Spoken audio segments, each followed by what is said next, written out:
Baik, selamat pagi. Perkenalkan nama saya Freti Lavea dengan NIM 2110417412 dari kelas M3. Berikut presentasi untuk UAS Manajemen Operasi 1.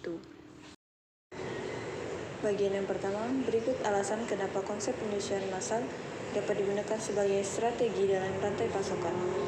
Karena mass customization merupakan teknik untuk memodifikasi sesuatu sesuai dengan kebutuhan dalam skala yang besar. Model bisnis ini sangat menarik untuk mempertahankan kepuasan pelanggan dan membangun keunggulan kompetitif. Oleh karena itu, mass customization cocok sebagai strategi rantai pasokan. Baik, selanjutnya 3 keunggulan kompetitif dalam perusahaan jika menerapkan strategi penyusuan massal.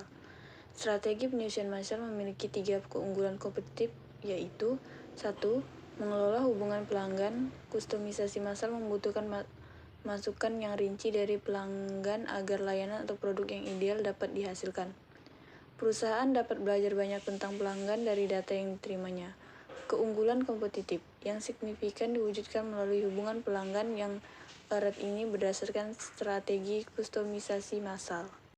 Yang kedua, menghilangkan persediaan barang jadi. Memproduksi untuk pesanan pelanggan lebih efisien daripada menghasilkan perkiraan. Karena perkiraan tidak sempurna, triknya adalah memiliki semua yang Anda butuhkan untuk menghasilkan pesanan dengan cepat.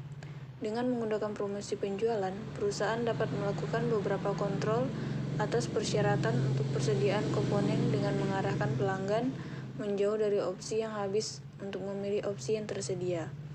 Kemampuan ini menghilangkan tekanan dari rantai pasokan sekaligus menjaga kepuasan pelanggan. Penyedia layanan juga memanfaatkan penyusuan massal untuk mengurangi tingkat inventaris. Mereka memiliki sistem perangkat lunak yang melacak preferensi pelanggan yang paling disukai konsumen, hingga majalah yang mereka baca. Informasi ini memungkinkan perusahaan jasa untuk merencanakan dengan lebih akurat apa yang akan dikemas pada setiap jasa yang mereka jual. 3. Meningkatkan nilai layanan atau produk yang dipersepsikan.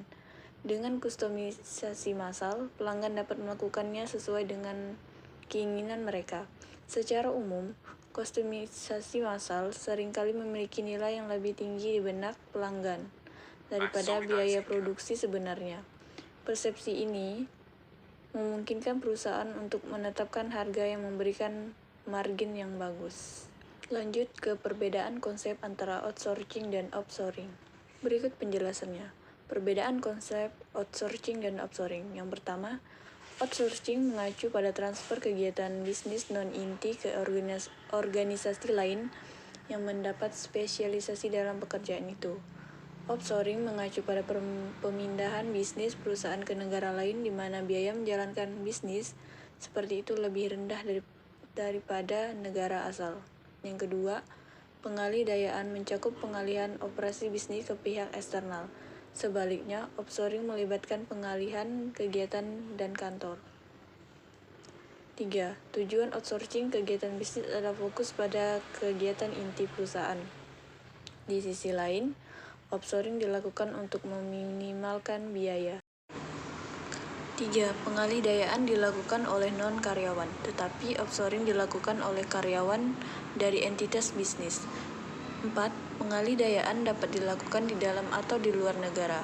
Meskipun di luar negeri, pengalihan bisnis ke negara lain adalah suatu keharusan. Alasan perusahaan menerapkan kegiatan ini untuk tujuan meningkatkan fokus pada kegiatan-kegiatan di mana ia dapat melakukan yang terbaik untuk perusahaan tersebut. Selanjutnya, pengertian reverse logistik dan alasan penerapan reverse logistik pada perusahaan. Reverse logistik merupakan proses pemindahan suatu barang atau kepemilikan barang dari konsumen menuju distributor untuk memanfaatkan kembali kegunaan suatu barang, atau juga bisa karena barang tersebut rusak atau tidak sesuai permintaan.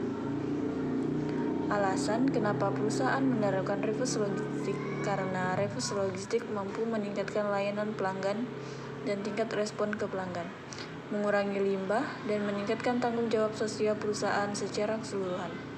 Reverse logistik memainkan peran penting dalam pertumbuhan suatu organisasi karena memberikan banyak keuntungan finansial, lingkungan, dan sosial.